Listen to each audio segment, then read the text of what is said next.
I work at a private museum for the rich and famous.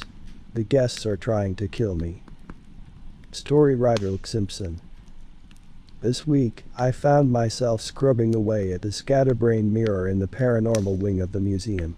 The premise was simple.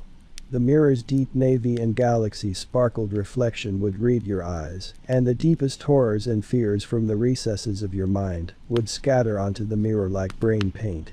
If I'm being completely honest, I utterly dreaded cleaning the mirror. I hated seeing my daughter's distorted face staring back at me, or the reanimated horrors of the museum eating away at my flesh. Yes, I'm talking about you, Mariette.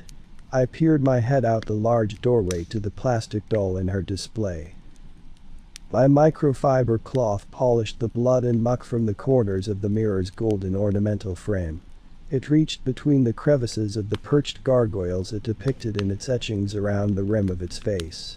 Around the center I swirled and swirled until it was squeaky tidy. When I saw my daughter Sophia, I met her imaginary hand at the interface of the reflection with mine. When I saw Monstrous Exhibition standing behind my shoulders, I rolled two unimpressed eyes. Cleaning carried my mind to the clouds, and I thought about the museum, rather than the labor ahead of me. I guess there is great fear in unknowing. And, like a disease, the fear I once had for the museum's daunting artifacts soon spread to another host, once I became accustomed to its horrifying mechanisms while living in its belly for so long. The unpredictable fear and excitement of the building bit the wealthy visitors like a rabid dog, and my panic no longer grew from the museum's walls, but blossomed from the cruel diseased hearts of the deplorable rich people that visited. I could always predict the way the museum would react, never the manner human malice could. And, every week, I had no choice but to confront those who visited the museum and mold myself to their erratic and sickening behavior. It was the same fear that gripped me 15 years ago before I signed the employment contract. The fear I had in my 20s, the fear that came from finding out my daughter's cancer was untreatable without chemotherapy. We were young, and my job didn't pay enough for costly therapy. Hopelessness met me at the end of an empty whiskey bottle, which had stared at me accusingly until the very last drop. I was a failed father with nothing but time on his hands to watch my daughter Sophia wither away and observe her joyful, smiling soul fall through my fingers like sand. That was, until the day I saw a strange article in the newspaper. "Tour guide wanted," it read. When I saw the salary listed, I saw not dollar signs but my daughter's bright smile. My mind's eye witnessed her future graduation, her wedding, the second chance from the cruel illness that had been pulling her from my arms and into a child-sized coffin. The employment contract to be the tour guide at the private museum was simple, yet unforgiving. The paycheck was huge, enough to solve my personal woes and help my family. Though, the paperwork was littered with strange clauses, most of which ended with, "In event of breaching this agreement, employee is subject to immediate termination and exsanguination." If you don't know what exsanguination means, it's a showy word to describe draining your circulation of blood. I was 20-something, desperate, and I had guessed the word meant that they were going to forcibly take me from the property. Later, when I found out what it meant, I consoled myself it was merely a sick joke. No organization simply murdered unruly employees. My wife, however, didn't find it amusing. Though desperation took me, it propelled me to sign up for Sophia's sake. And the museum held me in its jaws for 15 years. The contract was indefinite, and early termination would result in one thing: exsanguination. This was no known organization. No one would hear me scream, not even God. And in this place, there was no God, only the rich and famous. Last week when I picked up the phone, a voice sprinkled with familiarity met my ear. It was the voice of someone I had heard before, sounding deep and curdled between obese lips. It was the museum curator, and I had not spoken to him in 15 years since the day he presented me with my contract. "Hi there, boyo," he boomed. A hissing of stubble sounded through the archaic museum phone. "Who is this?" I murmured.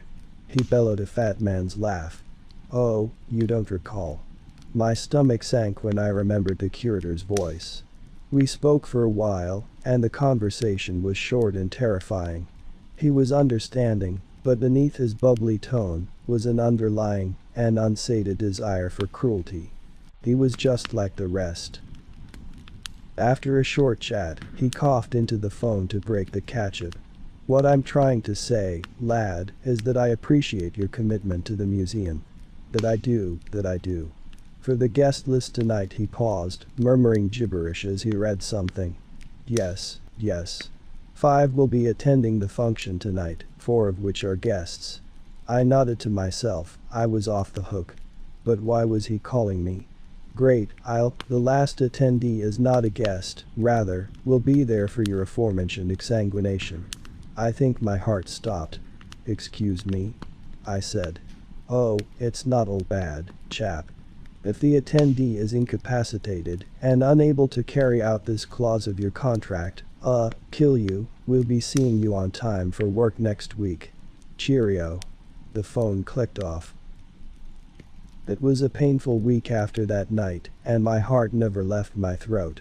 Every waking moment my mind would drift and be reminded that someone was coming to the museum to end me. I suppose that was always a risk when giving tours to the deplorable brats that visited. But this was different. Whoever it was, their sole goal was to leave my body cold and lifeless. I checked my watch after I had finished polishing the mirror and began walking towards the enormous foyer. Uneasiness, as well as my turning stomach, almost made me forget it had to feed Tooth Fairy. Up the stairs I went and down the halls, passing the locked steel door on my way. I had never opened that door, and it always tickled my curiosity, though there was absolutely no way inside without a key. Besides, it was a matter for another time. The guests were going to arrive in 15 minutes. So was my executioner. At the end of the flowing walls of the music and art exhibition was a dimly lit doorway that I rarely entered. Outside on a large golden placard above the entrance. Tooth Fairy. The room inside was a dark cube space with painted black walls. A single spotlight illuminated the painting hung in the center of the furthest wall. The horrifying face of an anguished man was brushed across the canvas that looked like a hairless burning corpse. Its mouth and eyes were vacant holes. Distant white specks could be made out in the open cavities of its face. Teeth. Throatfuls and eye sockets lined with hundreds of teeth. We were given this painting from a woman who saw the face move on her bedroom wall. Obviously, no art dealers would take her up on a donation. Our cleaners kept the teeth from our deceased visitors' corpses for a special reason. It's grotesque, sure, but completely necessary. From my maroon waistcoat pocket, I pulled a handful of bloody teeth and fit them snugly in the rim of the artwork's ornamental frame. Monthly feeding became a ritual, so he didn't leave the painting and walk the halls. I hated the times I forgot to feed him. The times he crawled out of the canvas dye and slogged around the halls, looking for me. I checked my watch. It was 5:59. The museum was about to open. Quickly adjusting my waistcoat and brushing my hair, I came tapping down the marble staircase of the vast foyer. With 2 hands, I pulled open the enormous door. As usual, the rich folk sauntered into the museum on their invisible high horses. My wandering eye scanned and assessed them quickly. Any one of them could be my undoing. In the group of 5 there was 2 men. One plump and stubby, another gaunt and scraggly. Out of the 3 women, 2 were bony and frightening to look at, like fleshy scarecrows with long pompous noses. Lastly was a lady that was quite pale and beautiful, her eyes quite small on her face, which was framed by ash-black bangs and a ponytail. That woman, however, stood out to me long after we had begun the tour. The ponytail of hers didn't stick out from her rich girl high horse, rather her middle-class mannerism. She carried herself with a pride that was of a hard-working businesswoman, content and happy with her 9 to 5, not the accomplished grandeur of reeling in millions of dollars of fortune from multiple estates. Was this her? I took them through a couple exhibitions, passing the glass-walled hallways between our greenhouses where Holly had eaten a man the week before. They clapped at the Venus flytrap's enormous, olive mouth as it twisted under the evening starlight, oblivious to its horrific history. Though, maybe one of them knew. The one the curator had spoken to must have known everything. We had stopped at the paranormal wing.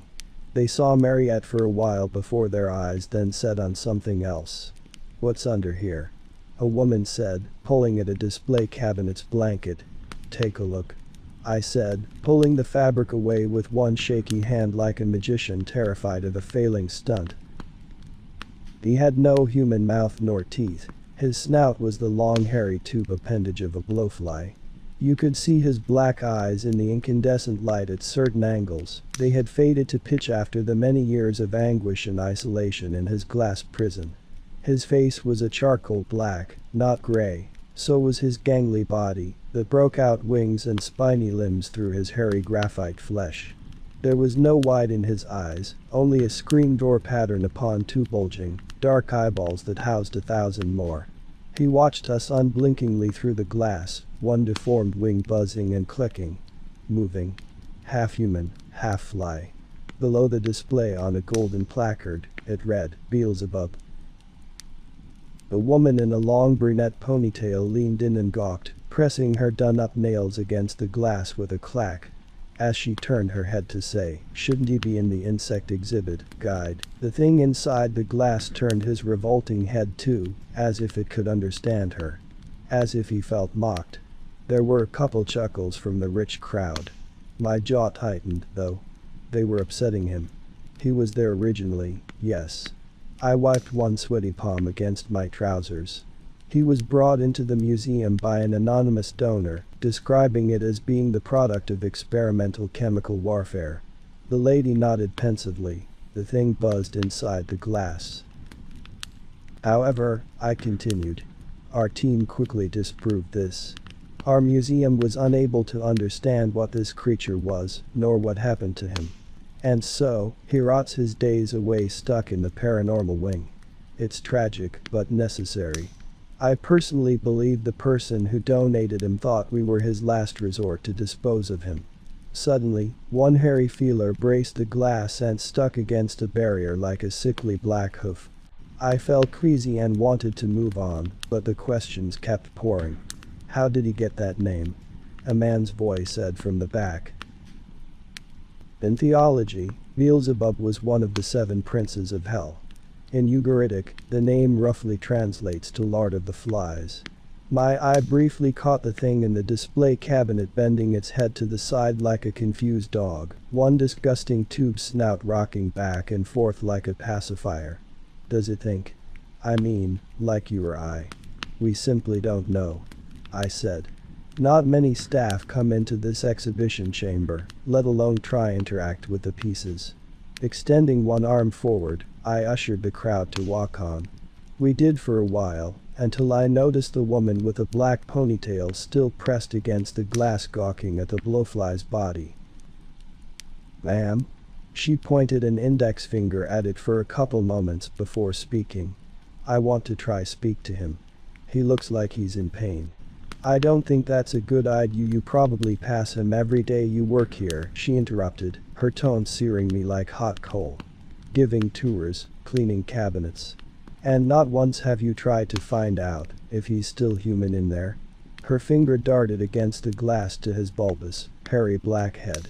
I glared at her for a while and brooded. Did this museum guest have compassion? No. I swallowed. Was this her? The curator's inside woman?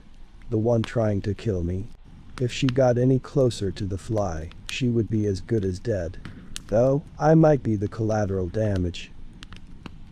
"We should move on," I asserted. She snorted. "No, I don't think we shall." The lady nodded her head towards to the enclosure. "Open it. You're welcome to try to communicate with it through the glass." I rapped my knuckles against the boundary. She stared at me with shark eyes. With a glass, he's an animal. Without, he's equal. I want to speak to him as such. Now open the goddamn cabinet. She boomed. I couldn't think straight anymore, the curator's game was plaguing me. This had to be her, right? She was going to let Beelzebub free and kill us. Still, I had a plan. My shaky hand gripped the master key and slowly fumbled it into the cabinet's lock. Inside, the abomination sucked its tube snout pacifier back and forth in excitement. Its thousands of eyes saw fresh meat. He was hungry. The woman reached her arm around and climbed into the cabinet with the creature, her expensive slippers skidding along the flooring with a screech. She was talking brave before, but confronted with the towering, contorted thing ahead, the lighting painted her pale face a horrified grimace. At that moment, she knew she wanted to get out.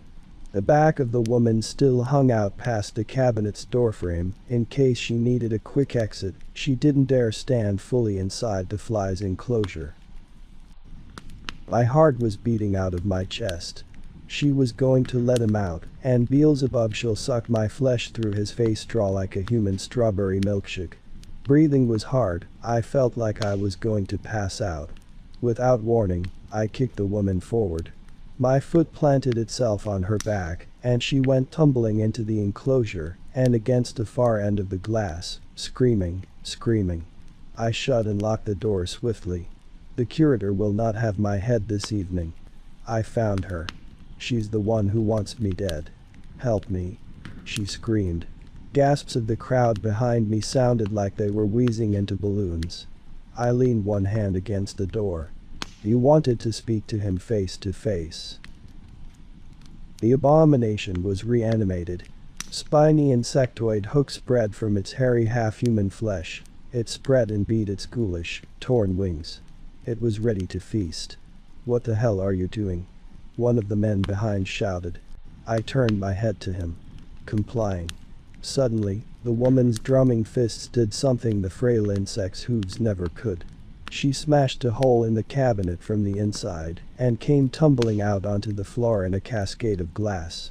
One of the pompous rich men laughed. He turned to run, but the buzzing monstrosity caught him. From its glass prison, it spurted from its mouth tube.